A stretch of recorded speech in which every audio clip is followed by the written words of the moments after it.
Phil Simmons বলেছেন তিনি Nahid রানাকে feel করছেন, নাহিদ রানাকে না পাবার 1-0 ব্যবধানে অস্ট্রেলিয়ার বিপক্ষে টেস্টে এগিয়ে থাকার পর সিরিজ নির্ধারণী আসলে বলা যায় আবার বলা যায় না। মাকাই টেস্টে নাহিদ রানার না থাকা, ইনজুরিতে পড়া বাংলাদেশ দলের তাকে মিস করাটা খুব স্বাভাবিক।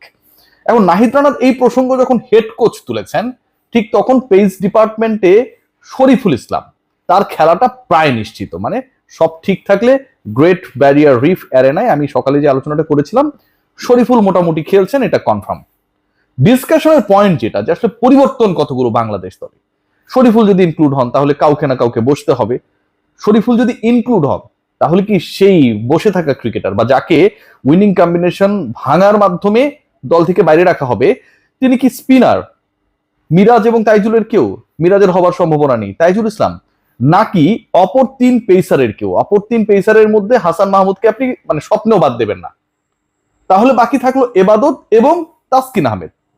এই দুজনের একজন বাদ পড়ছেন, নাকি তাইজুল বাদ পড়ছেন? বাংলাদেশ কি 4 পেসার নিয়ে খেলছে, নাকি 3 পেসার নিয়ে খেলবেন?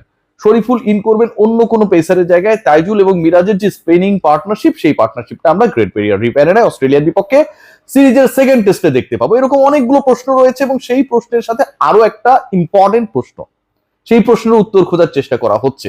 বলা হচ্ছে সুইমিং কন্ডিশন, বলা হচ্ছে যে এখানে অনেকটা ওই যে বললাম যে মানে কাটপেস্ট করে দেয়া হবে গ্যাবার যে উইকেট, ব্রিসবেনের যে গ্যাবা ইন্টারন্যাশনাল স্টেডিয়ামের উইকেট, সেই উইকেট মানে সেখানে ফাস্ট বোলারদের প্রাধান্য থাকবে, পেস বোলাররা সেখানটায় ফ্যাসিলিটিস পাবেন।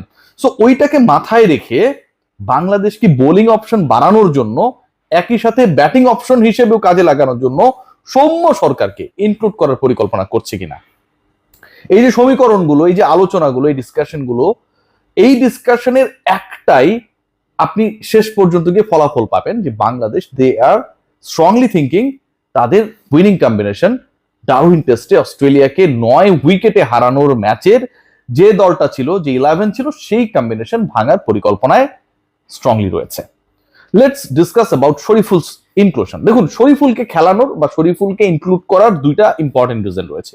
1 নাম্বার পয়েন্ট যেটা, সেটা হচ্ছে শরীফুল যেহেতু বাঁহাতি লেফটি পেসার এবং স্কোয়াডে বাঁহাতি পেসার তিনি, শরীফুলকে খেলালে একটা বৈচিত্র্য অ্যাড হয় বাংলাদেশের পেস ডিপার্টমেন্টে। অলরেডি বাংলাদেশের পেস ডিপার্টমেন্ট অস্ট্রেলিয়ান ব্যাটারদেরকে কঠিন পরীক্ষায় ফেলেছিল, আপনারা সেটা দেখেছেন। প্রথম ইনিংসে 10 উইকেটে 10টাই হাসান মাহমুদ, তাসকিন এবং এবাদত নিয়েছিলেন। সো এটা একটা।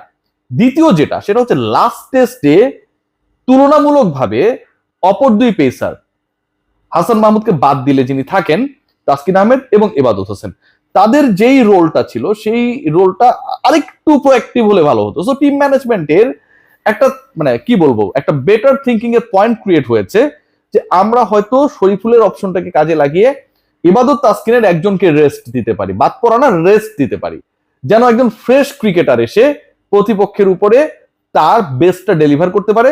আবার একই সাথে ইবাদত and Taskin along with Hasan Mahmud, তাদেরকে নিয়ে প্রচুর রিসার্চ অলরেডি ডান।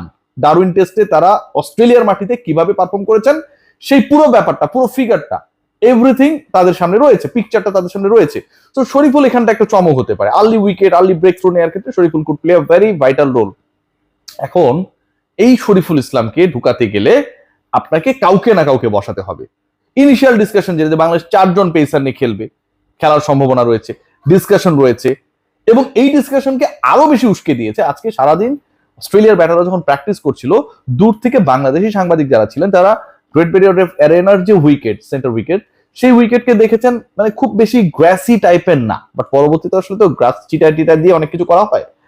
আবার অস্ট্রেলীয় ব্যাটাররা যেখানটায় প্র্যাকটিস করছেন সেটা হচ্ছে একদমই গ্রিন টপ। এই যে ঘটনাটা, মানে আপনি যে উইকেটে খেলবেন সেটা এখন পর্যন্ত সেই গ্রিনিশ চেহারায় নেই, বাট ওই খেলার আগে যে প্রিপারেশনটা নিচ্ছে স্পেশালি অজিসরা, তারা হচ্ছে টোটাল গ্রিন উইকেটের মধ্যে প্রিপারেশন নিচ্ছে। সো ওই যে প্রিপারেশন এবং সেটার অনুবাদ যদি মূল ম্যাচে হয়, তার মানে আপনি গ্রিন উইকেটেই খেলবেন, এবং সেটা করতে গিয়ে 4 পেসার যদি বাংলাদেশ নেয় তাহলে কনফার্ম তাইজুল ইসলাম বাদ পড়ছেন। প্রিভিয়াস হিস্ট্রি যদি দেখা হয়, লাবুশেন স্পিনার, তিনিও এখানটায় শর্টার ফরম্যাটে ক্রিকেটে খুবই ইফেক্টিভ ছিলেন। ওই জিনিসটাও মাথায় রাখতে হচ্ছে, কারণ ওই ব্রিসবেনের গ্যাবা আর ম্যাকাই, এই দুইটার মধ্যে একটা পার্থক্যের জায়গা রয়েছে, স্থানগত পার্থক্যের জায়গা রয়েছে, ওয়েদারগত পার্থক্যের জায়গা রয়েছে। তো ওই জায়গাটা আসলে বাংলাদেশ কি সত্যি সত্যি তাইজুলকে বসিয়ে ফেলবে? শরীফুলকে নিয়ে 4 পেসার খেলাবে। They are confuse, still they are confuse, they haven't taken any proper decision, specific decision that আমরা 22 অগাস্টে এই ডিসিশনে, এই পরিকল্পনায় আগাচ্ছি। আর একটা পরিকল্পনা রয়েছে, এবাদতকে বসিয়ে তাসকিনকে বাংলাদেশ টিম ম্যানেজমেন্ট ড্রপ করবে না। আমি যতটুকু বুঝি, আমি যতটুকু জানি, আমি যতটুকু বিশ্বাস করি, এবাদতকে বসিয়ে এবাদতের জায়গায় শরীফুলকে খেলানো। সেক্ষেত্রে দুজন স্পিনার তো মেহেদী হাসান মিরাজ, তাইজুল ইসলাম থাকছেন, এবং 3 পেসারের ক্ষেত্রে অন্তত একজন আপনি বাহাতি পাচ্ছেন, এবাদত বাদ পড়ছে, শরীফুল সেই জায়গায় ঢুকছে, হাসান মাহমুদ থাকছেন এবং তাসকিন আহমেদ মিলে একটা compact attack. What about Soumya Sarkar? Soumya সরকারকে কি বাংলাদেশ টিম ম্যানেজমেন্ট আসলে খেলানোর মতো, মানে এই জুয়াটা খেলবেন কিনা? লেগে গেলে জ্যাকপট, না লাগলে পুরোপুরি আপনি আউট অফ দ্য গেম। এখন সৌম্য সরকারকে নিয়ে পরিকল্পনা যথেষ্ট কারণ রয়েছে। সৌম্য সরকার এই টাইপের কন্ডিশনে প্রুভেন পারফর্মার, যদিও সেই পারফরমেন্সটা অনেক বছর আগে। এখন এই প্রুভেন পারফর্মারকে যদি আপনি খেলাতে চান, আপনার ব্যাটিং ডিপার্টমেন্ট থেকে একজনকে বাদ দিতে হবে। লিটন কুমার দাসকে আপনি বাদ দেওয়ার কোনো সুযোগই নেই। বাংলাদেশের আসলে যে কোনো ধরনের সিচুয়েশন গুলো যখন ক্রিয়েট হয়, বাংলাদেশ মানে একটা ক্রাইসিসে পড়েছে, আমি দেখেছি যে 2জন ক্রিকেটার এই ক্রাইসিস মেরামতের ক্ষেত্রে সবসময় বড় রোল প্লে করেছে। একটা হচ্ছে মেহেদী হাসান মিরাজ, আর একটা হচ্ছে Liton Kumar Das. No doubt last টেস্টে তার ভালো যায়নি, এটা না যাইতেই পারে। মুশফিকুর রহিম দলের সবচেয়ে এক্সপেরিয়েন্সড ক্যাম্পেইনার, আপনার তাকে লাগবেই, তার ব্যাটিং লাগবে, তার বুদ্ধি লাগবে, মাঠে তার উপস্থিতি লাগবে এভরিওয়্যার। মুশফিকুর রহিমকে আপনি কোনোভাবেই ড্রপ করার, নিশ্চয়ই সৌম্য সরকারকে ইনপুট করে বাদ দেওয়ার পরিকল্পনা করবেন না, সেটা করবেন না। ওপেনিং এ যদি আমি দেখি, তানজিদ হাসান তামিম লাস্ট ম্যাচে শতক হাঁকিয়েছেন, সেকেন্ড ইনিংসটা ভালো যায়নি, but he knows the bowling attack. Ultimately Australia কি করতে পারে সেই সম্পর্কে বাংলাদেশের কোনো ব্যাটারের যদি সবচেয়ে বেশি ধারণা থাকে, তো সবচেয়ে বল বেশি খেলা ব্যাটার তানজিদ হাসান তামিম। 197 বল খেলেছেন, 101 রানস করেছেন, তার রয়েছে সেই আইডিয়াটা। তানজিদ হাসান তামিম তার প্লেসে থাকছেন। মুমিনুল হক সৌরভ, তার ব্যাটে বাংলাদেশ উইন পেয়েছে, 49 করেছেন, দারুণ টাচে রয়েছেন। মুমিনুল হক সৌরভ থাকছেন, নাজমুল হোসেন শান্ত ইজ দ্য ক্যাপ্টেন। সো স্পেসটা আসলে কোথায়? Where is the space for Soumya Sarkar? Space একটাই রয়েছে, সাদমান ইসলামের সাথে যেই পার্টনারশিপটা ওপেনিং এ আমরা দেখেছি, সাদমানকে ড্রপ করে সৌম্য সরকারকে বাংলাদেশ খেলাবে কিনা। বাট এখানটায় পয়েন্ট রয়েছে, সেকেন্ড ইনিংসে সাদমান তো রানস করেছে, বাট রান করার ধরনটা অনেক বেশি আগলি ছিল। স্ট্যাম্পের কাছ দিয়ে ব্যাটে লেগে বল চলে যাচ্ছে, মিস হিট হচ্ছে, এরকম কিছু ঘটনা প্রবাহ ছিল, অন্তত 3টা বাজে মিস হিট, এন্ড সেগুলোতে তিনি আউটও হতে পারতেন। হি ওয়াজ শেকি অ্যাট দ্য টাইম।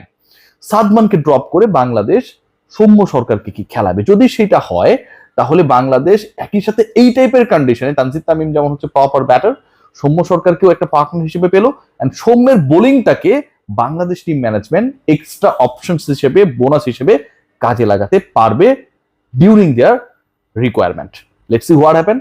অনেক আলোচনা এখনো বাকি রয়েছে, টেস্ট শুরু হতে কিন্তু আর বাকি মাত্র 2 দিন। সবাই ভালো থাকবেন, টেক কেয়ার।